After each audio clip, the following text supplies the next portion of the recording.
ಅಕ್ಕನಿಗೆ ಮದುವೆನೇ ಆಗಿರಲಿಲ್ಲ. ಇನ್ನೊಬ್ಬಕ್ಕನಿಗೆ. ಅಲ್ಲ, ನನ್ನ ಮೈದನ ಮದುವೆ ಆಗ್ಬಿಟ್ಟಿದ್ದೆ, ಅಕ್ಕನಿಗೆ ಮದುವೆ ಆಗಿರಲಿಲ್ಲ. ಅಕ್ಕನಿಗೆ ಮದುವೆ ಆಗಿರಲಿಲ್ಲ, ನಾನೇ ಮದುವೆ ಮಾಡಿದೆ ಅವಳಿಗೆ. ನಾಟಕ ಕಂಪ್ನಿ ದುಡ್ಡೆಲ್ಲ ಸೇವ್ ಮಾಡಿ. For business and personal promotions in Suman TV Kannada, please contact 9686376663.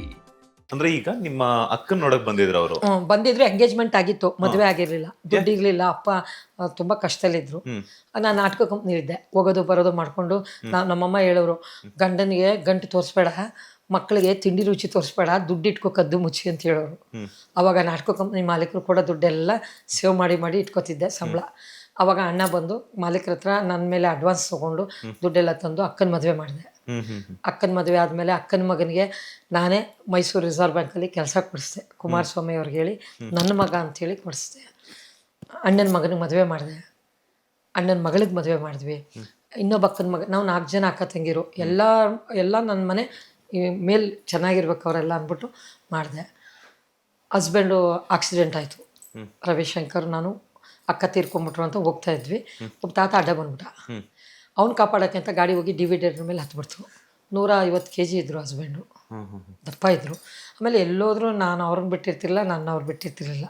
ಎಲ್ಲನೂ ಏನು ಬಸವನಿಂದ ಬಾಲ ಅಂತ ನಾನು ಡ್ಯೂಟಿನೇ ಬಿಡಿಸ್ಬಿಟ್ಟಿದ್ದೆ. ಅಯ್ಯೋ ಹೋಗ್ರಿ ನನಗೆ ನೀವೇ ನಿಮಗೆ ನಾನು, ನೀವು ನಮ್ಮ ಮಗ, ನಾನು ನಿಮ್ಮ ಮಗಳು, ಆ ಥರ ಬದುಕೋಣ ಬನ್ನಿರಿ ಅಂದ್ಬಿಟ್ಟು ಇಬ್ಬರು ಹೋಗ್ತಾಯಿದ್ವಿ. ಅದು ನನ್ನ ಬ್ಯಾಡ್ ಟೈಮು. ಫೈನಲ್ ಕಾರ್ಡು ಹಿಂಗೆ ಅಂದರು, ಹಿಂದ್ಗಡೆ ಬೆನ್ನು ಎಲ್ಲ ನರಗಳು ಪ್ರೆಸ್ ಆಗ್ಬಿಡ್ತು.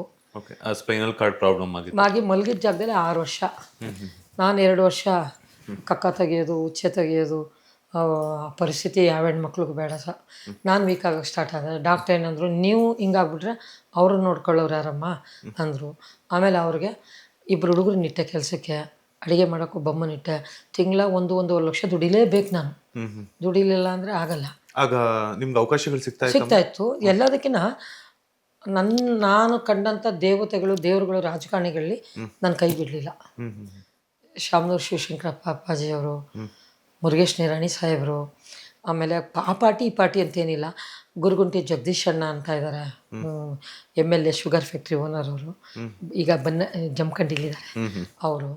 ಸುಮಾರು ಜನ ರಾಜಕಾರಣಿಗಳು, ಮಾಸ್ಟರ್ ಆನಂದು, ನರೇಂದ್ರ ಬಾಬು ಅವರು ಮನೇಲಿ ಹಸ್ಬೆಂಡನ್ನ ನೋಡಿ ಅವರೇ ಬಂದು ದುಡ್ಡು ಕೊಡೋರು.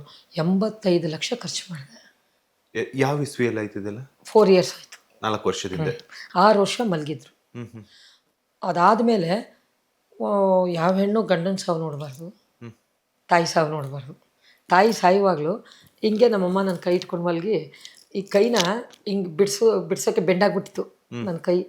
ಇನ್ನೊಂದು ಕೊನೆ ಮಗಳು ಕರ್ಮ ಮಾಡಿಬಿಡ್ದೆ ನೀನು ಅನ್ನೋರು ಹಿಂಗೆ ಎಳೆದು ಬಿಡಿಸೋದು ಸರ್ ನಮ್ಮಮ್ಮನ ನನ್ನ ಕೈಯಿಂದ ಸಾಯೋ ಟೈಮಲ್ಲಿ.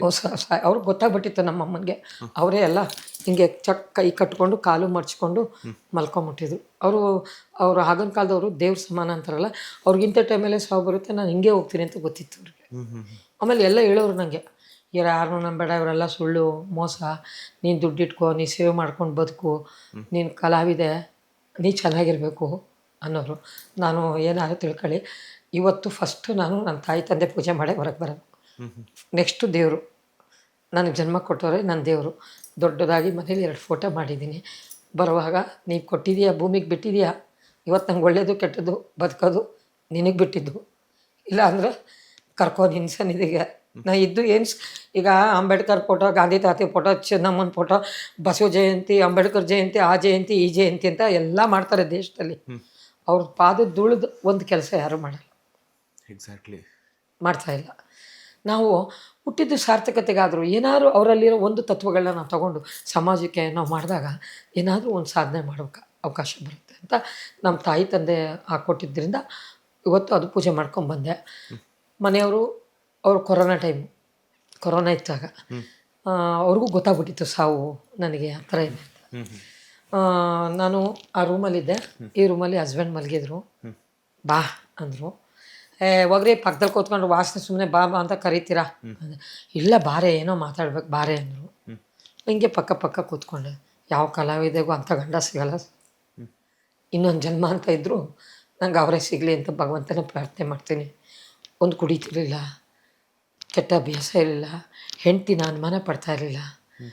ನನ್ನ ಹೆಂಡತಿ ಯಾವತ್ತಿದ್ರೂ ದೇವತೆ ಅವಳು ಜೊತೆಲೇ ಎಲ್ಲೋದ್ರೂ ಜೊತೆಲಿರೋರಲ್ಲ. ಎಷ್ಟು ಹೆಸರು ಮಾಡ್ತಾಳೆ, ಎಷ್ಟು ನಿದ್ದೆಗೆಡ್ತಾಳೆ. ಬಂದರೆ ಕಾಫಿ ಮಾಡಿಕೊಡೋರು, ಅವರೇ ಬಾತ್ ಮಾಡೋರು. ನನ್ನ ಹೆಂಡತಿ ಅನ್ನೇ ಊಟ ಮಾಡಿದ್ಯಾ ತಿನ್ಕೋ, ಆರೋಗ್ಯ ನೋಡ್ಕೋ, ಹೆದರ್ಕೋಬೇಡ, ನಾನು ಇಲ್ವಾ ನಿನ್ನ ಜೊತೆಗೆ ಅನ್ನೋರು. ಅಷ್ಟು ನನ್ನನ್ನು ಪ್ರೀತಿಸೋರು. ಜಗತ್ತಲ್ಲಿ ತಾಯಿ ಬಿಟ್ಟರೆ ಗಂಡ, ಗಂಡ ಬಿಟ್ಟರೆ ತಾಯಿ, ಯಾರು ಇಲ್ಲ ಸರ್. ಮಕ್ಕಳಿಲ್ವಮ್ಮ ನಿಮಗೆ? ಒಬ್ಬ ಮಗನ, ಅಕ್ಕನ ಮಗನೇ ಮಗನಂಗೆ ಸಾಕಿದ್ದೆ. ಎಲ್ಲ ನನ್ನ ಹತ್ರ ಮಾಡಿಸ್ಕೊಂಡ್ರು, ಎಲ್ಲ ಇದಾಯಿತು. ಹಸ್ಬೆಂಡು ಬೆಡ್ ರಿಡನ್ ಆದ್ರಲ್ಲ, ದುಡ್ಡು ಕೇಳ್ತಾಳೆ ಅಂತ ಬರೋದು ಬಿಟ್ಬಿಟ್ರು ಎಲ್ಲ. ಅಂದರೆ ನೀವು ಇವಾಗ ಅಷ್ಟು ಜನಕ್ಕೆ ಏನು ಹೆಲ್ಪ್ ಮಾಡಿದ್ದೀರೋ? ಒಬ್ಬರು ಬರಲಿಲ್ಲ. ಅಕ್ಕ ತಂಗಿ ಅಣ್ಣ ತಮ್ಮ ಬಂಧು ಬಳಗ ಒಬ್ಬರು ಬರಲಿಲ್ಲ ಮಾತಾಡೋಕ್ಕೆ. ಅಣ್ಣ ನನ್ನ ಸಾಕ್ದವನೇ ಅಣ್ಣ, ಅವನ್ನ ನನ್ನ ತಂದೆ ತಾಯಿ ಎಲ್ಲ ಅವನೇ ಅಂತ ನಂಬ್ಕೊಂಡು ಜೀವನ ಮಾಡ್ತಿದ್ದೆ, ಅವನು ಬಿಟ್ಬಿಟ್ಟ. ಎಲ್ಲರೂ ಈಗ ಹೋದ್ರೆ ಪೇಷಂಟು ಅವರು ದುಡ್ಡು ಕೇಳ್ತಾಳೆ ಮಾತೆತ್ರೆ ಅಂತ. ನಾನು ಅವಾಗ ಯಾರಿಗೂ ತೋರಿಸ್ಬಾರ್ದು ಅಂತ 4 kg ಬಂಗಾರ ನನ್ನ ಹತ್ರ, 300 ರೂಪಾಯಿ ಗ್ರಾಮು ಆಗ, 13 ಕಾರು. ಹಾಗೆ ಎಲ್ಲನವರು ಏನು ಜೈಲಲ್ಲಿ ನಾವು ಒಮ್ಮೆ ಹಿಂದೆ ಇಷ್ಟು ಕಾರು ಹೋಯ್ತದೆ, ಈ ಥರ ಕೆಲಸ ಮಾಡ್ತಾರೆ, ಹಂಗೆ ಬಂದೆ. ದುಡ್ಡು ಬಂದಿದ್ದನ್ನು ಶೂಟಿಂಗಲ್ಲಿ 5,000 10,000 ಕೊಟ್ಟರೆ ನನಗೆ 300 ಕೊಟ್ಟರು 200 ಕೊಟ್ಟರೆ ಅನ್ನೋದು. ನಾಟಕದಲ್ಲಿ ಆಗಿನ ಕಾಲದಲ್ಲಿ 5,000 ಅಂದರೆ 5 ಕೋಟಿ ಇದ್ದಂಗೆ ಹೌದು ನಾವು ಸಂಪಾದನೆ ಮಾಡೋದು. ಆ ಥರ ಬಂದವಳನ್ನ ಬ್ಲ್ಯಾಕ್ ಮ್ಯಾಜಿಕ್ಗಳು ಮಾಡಿ, ತಂತ್ರ ಮಂತ್ರಗಳನ್ನ ಮಾಡಿ ನನಗೆ, ನನ್ನ ಗಂಡನಿಗೂ ನನಗೂ ಇವಳು ಇಷ್ಟು ಇಂಪ್ರೂವ್ಮೆಂಟ್ ಆಗ್ತಾಳಲ್ಲ, ಇವಳು ಬದುಕಬಾರ್ದು ಅಂತ ಯಾರೋ ಸಂಬಂಧಿಕರಲ್ಲೇ ತಂತ್ರ ಮಂತ್ರ ಮಾಡಿ ನನ್ನ ಗಂಡನ ಅವರಂಗೆ ಮಾಡಿದ್ರು. ಆದರೂ ನಾ ಬಿಡಲಿಲ್ಲ, ಹೋರಾಟ ಮಾಡಿದೆ, ಎಲ್ಲ ಆಯಿತು. ಕೂತ್ಕೊಂಡೆ. ನೋಡು, ನೀ ಕಲಾವಿದೆ, ನಿನ್ನನ್ನು ನಾ ಸಾಕಬೇಕು, ಮದುವೆ ಮಾಡಿಕೊಂಡು. ಪಾಪ ನೀನು ನನ್ನ ಸಾಕಿದೆ, ಇಷ್ಟು ಖರ್ಚು ಮಾಡಿದೆ, ನನ್ನ ಮುಗೀತು ಕಣೆ. ನಿಂಗೆ ಯಾರಾದರೂ ಒಳ್ಳೆ ವ್ಯಕ್ತಿ ಸಿಕ್ಕಿದ್ರೆ ಯಾರನ್ನಾರು ನೋಡ್ಕೊಂಡು ಮದುವೆ ಮಾಡಿಕೊಂಡು ಇದು ಬಿಡು ಅಂದರು. ಆಗ ನನಗೆ ಒಂದು 52-53 ವರ್ಷ ಇರ್ಬೋದು. ನಾನು 4-5-6 ವರ್ಷ ಇರ್ಬೋದು ಆಗ, ಈಗ ಹಿಂದೆ. ಹ್ಞೂ ಸರ್. ಆಮೇಲೆ ನಾನಂದೆ, ರೀ ನಾನು ಮುತ್ತೈದೆಗೆ ಹೋಗ್ಬೇಕಂತ ಇದ್ದೀನಿ, ಏನು ರೀ ಹಿಂಗೆ ಹೇಳ್ತೀರಾ ನೀವು ಅಂದರೆ ನಾನು ಸುಮ್ಮನೆ ಇರಲ್ಲ ಅಂತ ನಾನು ದೇವ್ರ ಹತ್ರ ಹೋಗಿ ಅಳ್ತಾ ನಿಂತ್ಕೊಂಡ್ಬಿಟ್ಟೆ ದೇವ್ರ ಮನೇಲಿ. ಆಮೇಲೆ ಬಾಯಿಲಿ ಸ್ವಲ್ಪ ತಿರ್ಗಾ ಬಾ ಅಂದರು, ನೀರು ಕೊಡು ಅಂದರು, ನೀರು ಕೊಟ್ಟೆ, ಟೀ ಕೊಡು ಅಂದರು, ಕೊಟ್ಟೆ. ನಾನು ಮಲ್ಕೊಳ್ತೀನಿ ಅಂದರು, ಕೈ ಹಿಡಿದು ಮಲಗಿಸ್ದೆ. ಹುಡುಗರು ಇಬ್ಬರು ಇದ್ದರು, ಎತ್ತಕ್ಕೆ ಮಾಡೋಕ್ಕೆ ಕಷ್ಟ ಆಗ್ತಾಯಿತ್ತು. ವಿಭೂತಿ ಹಚ್ಚು ಅಂದರು, ಹಣೆಗೆ ವಿಭೂತಿ ಹಚ್ಚಿದೆ. ಭಾಳ ವಿಭೂತಿ ಪೂಜೆ ಪುನಸ್ಕಾರ ಅಂದರೆ, ನಾ ಪೂಜೆ ಪುನಸ್ಕಾರ ಮಾಡೋದು ಅಂದರೆ ಅವ್ರಿಗೆ ಭಾಳ ಪ್ರಾಣ. ಶಿವರಾತ್ರಿ ಹಬ್ಬದಲ್ಲಿ ನಾನು ಪೂಜೆ ಮಾಡೋಕ್ಕೆ ಕೂತ್ಕೊಂಡ್ರೆ ಮಗು ಥರ ಕೂತ್ಕೊಳ್ಳೋರು ನೋಡ್ತಾ. ಆ ಥರ ನಾನು ಪೂಜೆ ಮನೆಗಳಲ್ಲಿ ಸಾಂಬ್ರಾಣಿ ಅದು ಎಲ್ಲ ಆಗ್ತಿದ್ದೆ. ಕಲಾವಿದೆ ಆದರೂ ನಮ್ಮ ತನ ನಾವು ಬಿಟ್ಕೊಟ್ಟಿರಲಿಲ್ಲ. ನಾವು ಸ್ವಾಮಿಗಳು ಲಿಂಗಾಯತರು, ಪೂಜೆ ಪುನಸ್ಕಾರ. ಕಲಾವಿದನ ಜಾತಿ ಇಲ್ಲ, ಕಲಾವಿದನಿಗೆ ನೆಲೆನೂ ಇರಲ್ಲ. ಕಲಾವಿದನ್ನ ಯಾರು ಗೌರವಿಸ್ತಾರೋ ಪ್ರೀತಿಸ್ತಾರೋ ಅವ್ರನ್ನೇ ತಂದೆ ತಾಯಿ ಅಂತ ಬದುಕೋ ವ್ಯಕ್ತಿತ್ವ ನಾವು ಕಲಾವಿದರು. ಆ ಥರನೇ ಬದುಕಿರೋದು. ಆ ಟೈಮಲ್ಲಿ ವಿಭೂತಿ ಹಚ್ಚಿದೆ, ಇಲ್ಲಿಗೆ ಒಂದು ಪಪ್ಪಿ ಕೊಡು ಅಂದರು. ಪಪ್ಪಿ ಕೊಟ್ಟೆ. ತಿರ್ಗಾ ಎದ್ದು ಕೂರಿಸ್ಕೊಂಡ್ರು, ಕೂರಿಸ್ದೆ. ನನ್ನ ಕೈ ಹಿಡ್ಕೊಂಡು ಅಳಕ್ಕೆ ಶುರು ಮಾಡಿಬಿಟ್ರು. ಅಳಬೇಡಿ ಕಣ್ರಿ, ಇನ್ನೂ ಎಷ್ಟು ಖರ್ಚಾದರೂ ಪರವಾಗಿಲ್ಲ, ನಾನು ನಿಮ್ಮನ್ನು ಕಾಪಾಡ್ಕೊತೀನಿ, ಅಳಬೇಡಿ ಕಣ್ರಿ ಅಂದೆ. ಹಿಂಗೆ ಕೈ ಹಿಡ್ಕೊಂಡು ಹಂಗೆ ಬಿದ್ದರು. ಆಗಲೇ ಹೊಟ್ಟೋಗಿತ್ತು ಜೀವ. ಇವತ್ತು ನನ್ನ ಜೀವನದಲ್ಲಿ ನಾನು ಮರೆಯೋದಿಲ್ಲ ಸರ್. ಇವಾಗ ಅನಾಥೆ ಆಗ್ಬಿಟ್ಟಿದ್ದೀನಿ ಸರ್. ನಾನು ಎಲ್ಲ ಇದ್ದು ಅನಾಥೆ ಜೀವನ ಮಾಡ್ತಾಯಿದ್ದೀನಿ ಸರ್. ನನಗೆ ಭಗವಂತ ಎಲ್ಲ ಕೊಟ್ಟಿದ್ದಾನೆ, ಏನೂ ಕಡಿಮೆ ಇಲ್ಲ. ನೀವು ಬನ್ನಿ ಮನೆ ನೋಡಿ, ನನ್ನ ಮನೆ, ನಾನು, ನನ್ನ ಹೋರಾಟಗಳು. ಆದರೆ ಸಂಗಾತಿ ಜೀವನದಲ್ಲಿ ಗಾಡಿಗೆ 2 ಹಸು ಎಷ್ಟು ಮುಖ್ಯನೋ, ಚಕ್ರ ಎಷ್ಟು ಮುಖ್ಯನೋ, ಒಂದು ಹಸು ಒಂದು ಚಕ್ರ ಹೋದರೆ ಗಾಡಿ ಹೆಂಗಾಗುತ್ತೆ ಹಂಗಾಗ್ಬಿಟ್ಟೆ ಸರ್ ನನ್ನ ಜೀವನ. ಯಾರು ನೀ ತಿಂಡಿ ತಿಂದ್ಯಾ, ಊಟ ಮಾಡಿದ್ಯಾ, ಏನು ಮಾಡ್ತಾಯಿದ್ದೀಯಾ, ಹೇಗಿದೆಯಾ ಅಂತ ಯಾರು, ಹಂಗಾಗ್ಬಿಟ್ಟೆ ಸರ್ ನಾನು. 4-5 ವರ್ಷ ತುಂಬ ನೊಂದ್ಬಿಟ್ಟೆ. ಒಬ್ಬರು ಬರಲಿಲ್ಲ ಮನೇಲಿ. ಅವರಲ್ಲಿ ಸತ್ತಿದ ಮನೆ, ಆ ರೂಮಲ್ಲಿ ಒಬ್ಬಳೇ ಭಯ ಆಗೋದು ಮನಸ್ಸಿಗೆ. ನನ್ನ ಗಂಡ ಹಿಂಗಾಯ್ತಲ್ಲ ಮಾನಸಿಕ ರೋಗಿ ಆಗಿಬಿಟ್ಟೆ ನಾನು. ಹೊರಗಡೆನೇ ಬರಲಿಲ್ಲ. ಆಮೇಲೆ ಎಲ್ಲ ನೀನೇ ಒಬ್ಬರು ಬುದ್ಧಿ ಹೇಳ್ತೀಯ, ಎಷ್ಟು ಧೈರ್ಯವಂತೆ, ನೀ ಯಾಕಮ್ಮ ಹಿಂಗಾಗಿದೆಯಾ, ಬಾಮ್ಮ ಈಚೆಗೆ ನೀನು ಅಂತೆಲ್ಲ ಬೈದು ಡೈರೆಕ್ಟ್ರುಗಳು, ಸೀರಿಯಲ್ಲು, ಆಸೆ ಅನ್ನೋ ಧಾರಾವಾಹಿ, ರೇಣುಕ ಎಲ್ಲಮ್ಮ, ಉದೋ, ಆಮೇಲೆ ಯಡಿಯೂರು ಸಿದ್ಧಲಿಂಗೇಶ್ವರ, ಕರಿಮಣಿ ಅನ್ನೋ ಒಂದು ಧಾರಾವಾಹಿಲಿ ಒಂದು ಒಳ್ಳೆ ಕ್ಯಾರೆಕ್ಟ್ರು. ನನಗೆ ಎಷ್ಟು ಎಪಿಸೋಡ್ ಮಾಡಿದೆ ಅದರಲ್ಲಿ, ತುಂಬ ಅದ್ಭುತವಾಗಿ ಇತ್ತು ನನ್ನ ಕ್ಯಾರೆಕ್ಟರ್ ಅದರಲ್ಲಿ. ಹಿಂಗೆ ಅನೇಕರೆಲ್ಲ ಕರೆದು ಸ್ವಲ್ಪ ಅವರೆಲ್ಲ ಮಿಂಗಲ್ ಆದಾಗ ನನ್ನ ಮನಸ್ಸಿನ ನೋವು ಕಳೀತಾ ಇದ್ದೆ. ನಾನೆಲ್ಲೋ ಒಂದು ಸಂಘಟನೆಗೆ ಹೋಗಿದ್ದೆ, ರೈತ ಸಂಘಟನೆಯಲ್ಲಿ. ಅಲ್ಲಿ ಯಾರೋ ಒಬ್ಬರು ಆಫೀಸರು, ಅವ್ರ ಹೆಸ್ರು ಹೇಳೋದು ಬೇಡ, ಅವರು ನನ್ನ ವಿಚಾರ ಎಲ್ಲ ತಿಳ್ಕೊಂಬಿಟ್ಟಿದ್ರು. ನಾನು ಏನೂ ಬೇಡ, ನನಗೆ ಜೀವನನೇ ಬೇಡ ಅಂತ ಮಾಮೂಲಿ ಗಂಡ ಇಲ್ದಿದ್ದವ್ರು ಹೆಂಗಿರ್ತಾರಲ್ಲ ಹಾಗೆ ಇದ್ದೆ. ಒಂದು ದೇವಸ್ಥಾನಕ್ಕೆ ಹೋಗಿದ್ದೆ, ಅವರು ಬಂದಿದ್ದರು. ನಾನು ಪೂಜೆ ಕೊಡ್ತಾಯಿದ್ದೆ, ಪಂಕಜ ರವಿಶಂಕರ್ ಅಂದ್ಬಿಟ್ಟು ಪೂಜೆ ಕೊಡ್ತಿದ್ದೆ. ಅವರು ಬಂದು ನನ್ನ ಹೆಸ್ರು ಹೇಳಿದ್ರು ಪೂಜೆಯಲ್ಲಿ. ಇವ್ರು ಯಾಕೆ ನನ್ನ ಹೆಸ್ರು ಹೇಳ್ತಾರಲ್ಲ ಅಂತ ನಾನು ಅವ್ರನ್ನ ಕೇಳಿದೆ. ಏನೂ ಇಲ್ಲ, ನನಗೆ ನಿಮ್ಮ ಬಗ್ಗೆ ಒಂದು ಗೌರವ ಇದೆ, ಪ್ರೀತಿ ಇದೆ, ನಾನು ಮಾತಾಡ್ಬೇಕು ನಿಮ್ಮ ಹತ್ರ ಅಂದರು. ಸರಿ ಸರ್ ಅಂದೆ. ಹಂಗಂದ್ಬಿಟ್ಟು ರೌಂಡ್ ಹೊಡ್ಕೊಂಡು ಬರ್ತಾಯಿದ್ದೆ. ಚಾಮುಂಡಿ ದೇವಸ್ಥಾನದಲ್ಲಿ ಅಲ್ಲಿ ಪೂಜಾರು, ಇದೇನಮ್ಮ ಪಂಕಜ, ರವಿಶಂಕರ್ ಜೊತೆಲೇ ಕರ್ಕೊಂಬಂದು ಕುಂಕುಮ ಇಲ್ಲ ಏನೂ ಇಲ್ಲ, ಹಿಂಗೆ ಬಂದಿದೆಯಲ್ಲಮ್ಮ ನೀ ದೇವಸ್ಥಾನಕ್ಕೆ, ಬಾಮ ಇಲ್ಲಿ ಅಂದ್ಬಿಟ್ಟು ಅವ್ರ ಕೈಲಿ ಕುಂಕುಮ ಕೊಟ್ಟರು, ಹಚ್ಚಿ ಅವ್ರ ಹಣೆಗೆ ಅಂತ. ಅವರು ನನ್ನ ಹಣೆ ಕುಂಕುಮ ಹಚ್ಚಿದ್ರು. ಅವ್ರಿಗೆ ವೈಬ್ರೇಷನ್ ಆಗ್ತಾಯಿತ್ತು ಹಚ್ಚಬೇಕಾದ್ರೆ. ಪಾಪ ಅವ್ರಿಗೂ ಹೆಂಡತಿ ಮಕ್ಳು ಇರ್ತಾರಲ್ಲ, ಅವ್ರದ್ದು ಜೀವನ ಇರುತ್ತಲ್ವ, ನಂಗೆ ಗೊತ್ತಿದ್ದಿಲ್ಲ. ಆಮೇಲೆ ಹಚ್ಚಿದ್ರು ಎಲ್ಲ. ದೇವ್ರ ಮುಂದೆ ನಾನು ಬೇಡ್ಕೊಂಡೆ ಭಗವಂತನ, ಏನೋ ಇದು ನಿನ್ನ ಪ್ರೇರಣೆ, ಆಡಿಸುವ ಆತನ ಕೈ ಚಳಕದಲ್ಲಿ ಎಲ್ಲ ಅಡಗಿದೆ ಸಾಹಿತ್ಯ ಇದೆ ನೋಡಿ, ಸತ್ಯ ಅದು. ಈ ಭೂಮಿ ಬಣ್ಣದ ಬುಗುರಿ, ಆ ಶಿವನೇ ಚಾಟಿ ಕಣೋ, ನಿಂತಾಗ ಬುಗುರಿ ಆಟ, ಎಲ್ಲರೂ ಒಂದೇ ಓಟ ಅನ್ನಂಗೆ ಭಗವಂತ ಮಾಡಿಸ್ತಾ ಇದ್ದಾನೆ ಇದು ಅಂದ್ಬಿಟ್ಟು ಬಂದೆ. ಅಳ್ತಾಯಿದ್ರು, ಯಾಕೆ ಸರ್ ಕಣ್ಣಲ್ಲಿ ನೀರು ಹಾಕ್ತಾಯಿದ್ದೀರ ಅಂದೆ. ನೋಡಿ ನಾನೇನೋ ಅನ್ಕೊಂಬಂದೆ, ಭಗವಂತ ಏನೋ ಮಾಡಿಸ್ಬಿಟ್ನಲ್ಲ ಅಂದರು. ಅವನ ಪ್ರೇರಣೆ ಸರ್ ಅಷ್ಟೇ. ನಾವು ಅವರು ಒಂದು ಟಚ್ ಮಾಡ್ತಿರಲಿಲ್ಲ, ನನ್ನ ರೆಸ್ಪೆಕ್ಟು ನನ್ನ ನಾನು ಎಲ್ಲೂ ಬಿಟ್ಕೊಡ್ತಿರ್ಲಿಲ್ಲ. ಆಮೇಲೆ ನಾನು ನಿಮ್ಗೆ ಒಂದು ಲೈಫ್ ಕೊಡ್ತೀನಿ ಅಂದರು. ಇಲ್ಲ ಸರ್, ನಾನು ಗಂಡನ ಕಳ್ಕೊಂಡು ನೋವು ಅನ್ಭವಿಸ್ತಾ ಇದ್ದೀನಿ, ನಿಮ್ಮ ಮನೇಲಿ ಹೆಂಡತಿ ಇರ್ತಾರೆ, ಅವರು ನೀವು ಇದ್ಕೊಂಡು ಅವ್ರ ನೋವು ಅನ್ಭವಿಸೋದು ಕಲಾವಿದೆಯಾಗಿ ನಾನು ಇಷ್ಟಪಡಲ್ಲ ಸರ್ ಅಂದೆ. ಇಲ್ಲ ಅವ್ರಿಗೂ ಏನೋ ಹೆಲ್ತ್ ಪ್ರಾಬ್ಲಮ್ ಹಾಗೆ ಹೀಗೆ ಅಂದರು. ಸರಿ, ನಾನು ವೇಶ್ಯ ಥರ ಬದುಕೋಕ್ಕೆ ಇಷ್ಟಪಡಲ್ಲ, ಹೆಂಡತಿ ಥರ ಬದುಕ್ತೀನಿ, ನಂಗೆ ತಾಳಿ ಕಟ್ಬೇಕು ನೀವು ಅಂತ ಕಂಡೀಷನ್ ಆಗಿದೆ. ನಂಗೆ ಟೈಮ್ ಕೊಡಿ ಅಂದರು. ಟೈಮ್ ಕೊಟ್ಟೆ, ಕಟ್ಟಿದ್ರು. ನಂಗೆ ಒಂದು ಲೈಫ್ ಕೊಟ್ಟರು. ಭಗವಂತ ಅವ್ರನ್ನ ಚೆನ್ನಾಗಿಟ್ಟಿರಲಿ. ನಾನು ಅವರಿಂದ ಏನೂ ಎಕ್ಸ್ಪೆಕ್ಟ್ ಮಾಡಿಲ್ಲ. ಅವರು ದೊಡ್ಡ ಹಣನೂ ನಾನು ಕೇಳಲ್ಲ, ನನ್ನಿಂದ ಅವರು ಏನೂ ಕೇಳಲ್ಲ. ನನಗೆ ಒಂದು ಸೆಕ್ಯೂರಿಟಿ ಆಗಿ ಚೆನ್ನಾಗಿದೆಯಾ, ಊಟ ಮಾಡಿದೆ ಅಂತ ಕೇಳೋಕ್ಕೆ ಈಗ ಒಬ್ಬರು ಸಿಕ್ಕಿದ್ರು, ಒಳ್ಳೆ ವ್ಯಕ್ತಿ. ಈಗ ಒಟ್ಟಿಗೆ ಇದ್ದೀರಮ್ಮ? ಅಂದರೆ ಬರ್ತಿರ್ತಾರೆ. ಅವ್ರ ಫ್ಯಾಮಿಲಿ ಅವ್ರಿಗೆಲ್ಲ ಗೊತ್ತಾಯಿತು. ಅವರು ನನ್ನ ಬಗ್ಗೆ ಏನೆಲ್ಲ ಅಂದರು, ನಾನು ಏನೂ ಮಾತಾಡಲಿಲ್ಲ. ನಾವು ಜೀವನದಲ್ಲಿ ಯಾರಿಗೂ ತೊಂದರೆ ಕೊಡದೆ ಬದುಕಿದವರು, ಈಗ ನಾವು ಯಾಕೆ ಒಬ್ಬರಿಗೆ ತೊಂದರೆ ಕೊಟ್ಟು ಬದುಕಬೇಕು? ಫಸ್ಟ್ ಪ್ರಿಫರೆನ್ಸು ನಿಮ್ಮ ಮನೆ. ನಾನು ದುಡಿಮೆ ನನ್ನ ಕೈಲಿದೆ, ಎಲ್ಲಾದರೂ ಹೋಗಿ ಬದುಕ್ತೀನಿ ಅನ್ನೋ ತಾಕತ್ತಿದೆ ನನಗೆ. ಒಂದು 4 ಮಕ್ಳಿಗೆ ಪಾಠ ಹೇಳ್ಕೊಟ್ರೆ ಸಾಕು, ಕಲಿಯೋದು ನಾಟಕ. ಒಂದೊಂದು ಮಕ್ಳಿಗೆ ಒಂದು 2,000 3,000 ಅಂದರೂ ನನ್ನ ಜೀವನ ನಡೆದೋಗುತ್ತೆ. ನನಗೆ ಯಾವ್ದು ಬೇಡ, ನಿಮ್ಮ ಮಕ್ಕಳು ಹೆಂಡತಿ ಜೊತೆ ಚೆನ್ನಾಗಿದೆ, ನಾನು ನೋಡ್ಬೇಕು ಅನ್ಸುತ್ತಾ, ಪ್ರೀತಿ ಬನ್ನಿ, ಫೋನಲ್ಲಿ ಮಾತಾಡಿ, ಆರೋಗ್ಯ ವೀಡಿಯೋ ಕಾಲ್ ಮಾಡಿ ಆರೋಗ್ಯ ವಿಚಾರಿಸ್ಕೊಳ್ಳಿ ಅಂತ ಇದ್ದೀನಿ ಸರ್. ಬಟ್ ಅವರು ದೇವ್ರಂತವ್ರೆ. ನಮ್ಮ ಅಮ್ಮ ಮಾಡಿದ್ದು ನನ್ನ ಗಂಡನ ಆಶೀರ್ವಾದ. ಆ ವ್ಯಕ್ತಿನೂ ಒಳ್ಳೆಯ ವ್ಯಕ್ತಿನೇ. ನಾನು ಅವ್ರಿಗೆ ಯಾವುದೂ ಡಿಸ್ಟರ್ಬ್ ಮಾಡಲ್ಲ. ಯಾಕೆಂದರೆ ನನ್ನ ಹೆಜ್ಜೆ ಇಡುವಾಗೆಲ್ಲನೂ ನೋವಲ್ಲೇ ಬಂದಿದ್ದೀನಿ. ಹುಟ್ಟಿದಾಗಿಂದ ನೋವಲ್ಲೇ ಬಂದೆ, ನೋವಲ್ಲೇ ಹೋಗ್ತಾಯಿದ್ದೀನಿ. ನನಗೋಸ್ಕರ ನಾನು ಬದುಕಲೇ ಇಲ್ಲ, ನಾನು ಬೇರೆಯವ್ರಿಗೋಸ್ಕರನೇ ಬದುಕಿರೋದು. ನೋಡಿ, ಎಲ್ಲ ಕರೀತಾರೆ, ಬನ್ನಿ ಮೇಡಮ್ ನಮ್ಗೆ ಸಂಘಟನೆ, ನಾನು ದುಡ್ಡು ಹಾಕೊಂಡು ಖರ್ಚು ಮಾಡ್ಕೊಂಡು ರೂಮ್ ಬಾಡಿಗೆ ಮಾಡಿಕೊಂಡು ಅವ್ರಿಗೆ ಹೋಗಿ ಅಲ್ಲೆಲ್ಲ ಸಂಘಟನೆ ಮಾಡಿ ಬರ್ತೀನಿ. ಒಬ್ಬರು ತೊಗೊಳ್ಳಿ ಮೇಡಮ್, ಇಷ್ಟು ಕಷ್ಟಪಡ್ತಾರೆ, 10 ರೂಪಾಯಿ ಅಂತ ಮೇಡಮ್. ನಿಮ್ಗೇನು ಕಡಿಮೆ ಹೋಗಿ ಮೇಡಮ್ ಅಂತಾರೆ. ಆನೆಗೆ ಆನೆ ಎಷ್ಟೇ ಕಷ್ಟ ಇದ್ದರೆ ಇರುವೆ ಎಷ್ಟೇ ಕಷ್ಟ ಇರುತ್ತೆ. ಅವ್ರವ್ರನ್ನೂ ಅವ್ರಿಗೆ ಗೊತ್ತಿರುತ್ತೆ.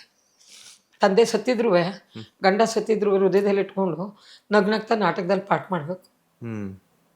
ಮೇರಾ ನಾಮ್ ಜೋಕರಲ್ಲಿ ರಾಜ್ ಕಪೂರ್ ಜೋಕಾರ್ ಪಾಠ ಮಾಡ್ತಿರ್ತಾರೆ, ತಾಯಿ ಸತ್ಲು ಅಂತ ಹೇಳ್ಬಿಡ್ತಾರೆ. ಆ ಅಭಿನಯ ಇದೆಯಲ್ಲ ಸರ್, ಅದು ಯಾರ ಕೈಲೋ ಕಲಾವಿದ್ರೊಬ್ಬರಿಗೆ ಸರ್ ಅದು. ನಾ ಪಾಠ ಮಾಡ್ತಾಯಿದ್ದೀನಿ, ನಿಮ್ಮ ಅಣ್ಣ ಸತ್ತೋದ್ರು ಅಂತ ಬಂದ್ಬಿಡ್ತು. ರಕ್ತ ಹಂಚ್ಕೊಂಡು ಹುಟ್ಟಿರೋರು, ಕಣ್ಣಲ್ಲಿ ನೀರು ಹಂಗೆ ಹೋಗ್ತಾಯಿದೆ. ಗೌಡನ ಪಾತ್ರ, ಮೀಸೆ ಗೀಸೆ ಎಲ್ಲ ಹಾಕ್ಕೊಂಡಿದ್ದೀನಿ.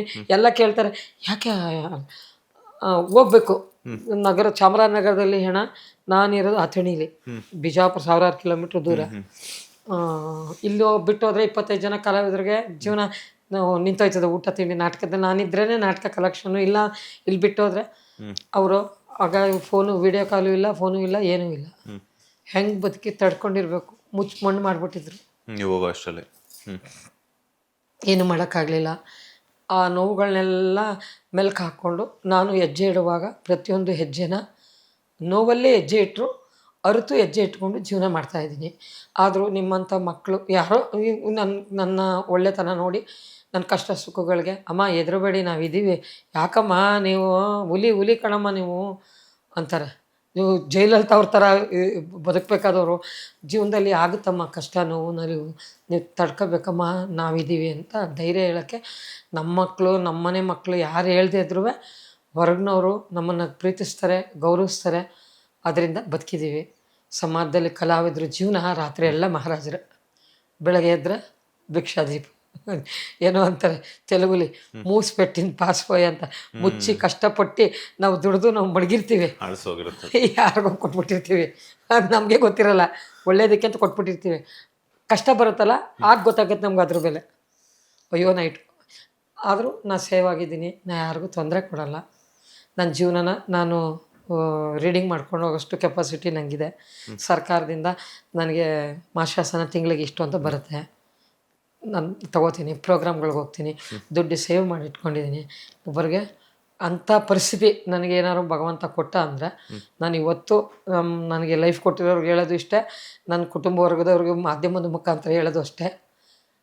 ನಿಮ್ಮ ಕೈಲಿ ಒಬ್ರಿಗೆ ಒಳ್ಳೇದು ಮಾಡೋಕ್ಕಾಗಲಿಲ್ವಾ, ಕೆಟ್ಟದ್ದು ಮಾಡಬೇಡಿ, ಒಬ್ರಿಗೆ ಕೆಟ್ಟದ್ದು ಬಯಸಬೇಡಿ, ಹಿಂದೆ ನಿಂತೂ ಒಬ್ಬರ ಬಗ್ಗೆ ಕೆಟ್ಟದಾಗ ಮಾತಾಡಬೇಡಿ. ಅವ್ರವ್ರ ಜೀವನದಲ್ಲಿ ಅವ್ರೇನು ಕಷ್ಟ ನೋವು ನಲಿಗಳು ಅನುಭವಿಸಿರ್ತಾರೋ. ಈಗ ರಂಗನಾಯಕಿ ಚಿತ್ರದಲ್ಲಿ ಇಷ್ಟಪಟ್ಟು ಮದುವೆ ಮಾಡಿಕೊಂಡು ಅನುಮಾನ ಪಟ್ಟು ಬಿಟ್ಟು ಹೋಗ್ಬಿಡ್ತಾನೆ ಆರತಿ ಅವ್ರನ್ನ. ಆ ಜೀವನದಲ್ಲಿ ಅವಳು ನಾಟಕ ಕಂಪ್ನಿಯಲ್ಲಿ ಎಷ್ಟು ಕಷ್ಟಪಟ್ಟು ಆ ನಾಟಕ ಕಂಪ್ನಿ ತಂದೆನೂ ಸೋತೋಗ್ಬಿಡ್ತಾನೆ. ಕೊನೆಗೆ ಮಗನೇ ತಾಯಿ ಅಂತ ಗೊತ್ತಿರಲ್ಲ, ಮಗನೇ ಮದುವೆ ಮಾಡ್ಕೊಳಕ್ಕೆ ಬಂದ್ಬಿಡ್ತಾನೆ. ಕಲಾವಿದರಿಗೆ ಏನೆಲ್ಲ ಶಿಕ್ಷೆಗಳು ಭಗವಂತ ಕೊಟ್ಟಿರ್ತಾನೆ ಅದನ್ನೆಲ್ಲ ಫೇಸ್ ಮಾಡಿಕೊಂಡು ಬಂದಿದ್ದೀನಿ.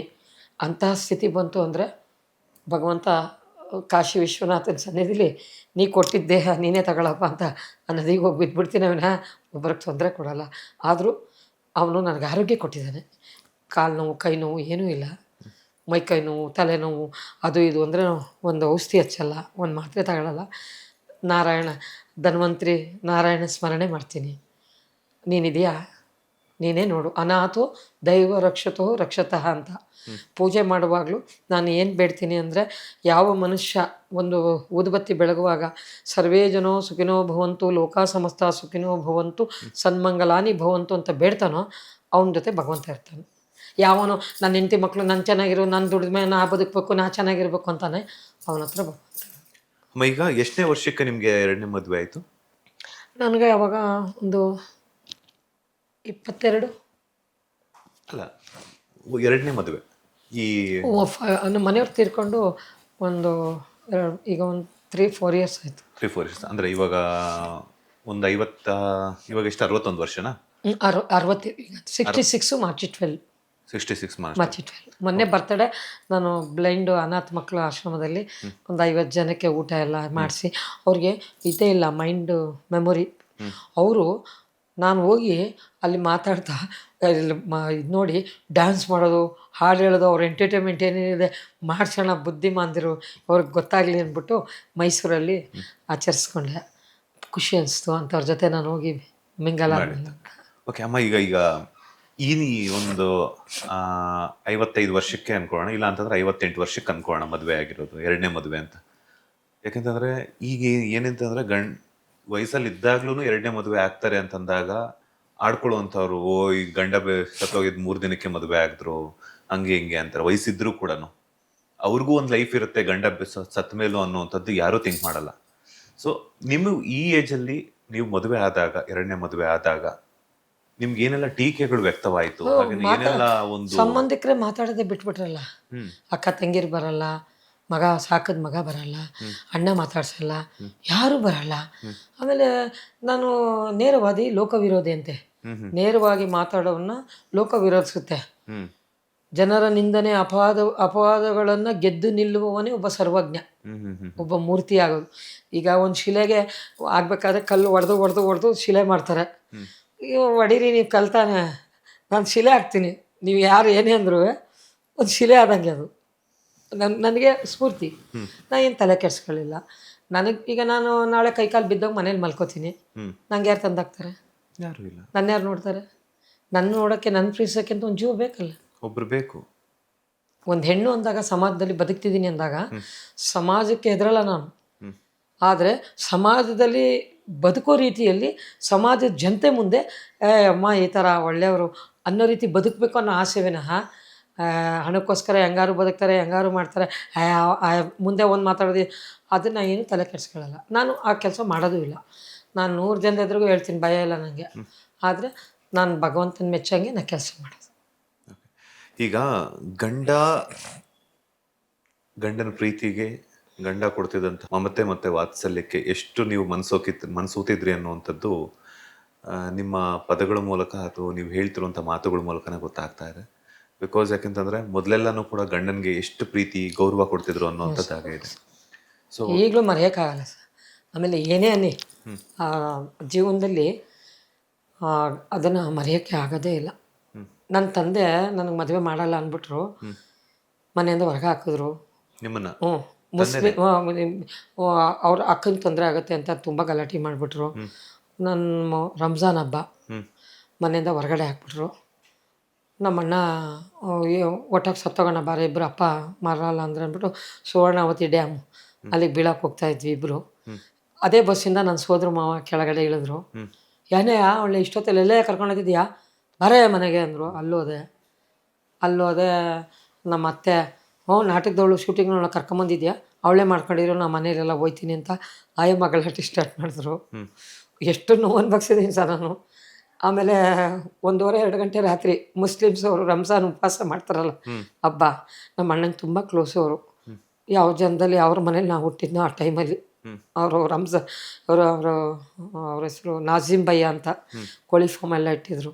ಅವ್ರ ಮನೇಲಿ ನಾನು ಇರಿಸ್ಕೊಂಡು ಅವರು ಬೆಳಗ್ಗೆ ಎದ್ದ ತಕ್ಷಣ 1 ಲೋಟ ಟೀ ಕೊಡೋರು, 1 ಬ್ರೆಡ್ ಕೊಡೋರು. ಅವರೆಲ್ಲ ನಾನ್ ವೆಜ್ ತಿನ್ನೋರು, ನಾವು ತಿಂತಿರಲಿಲ್ಲ ಒಂದೇ ಊರಲ್ಲಿ.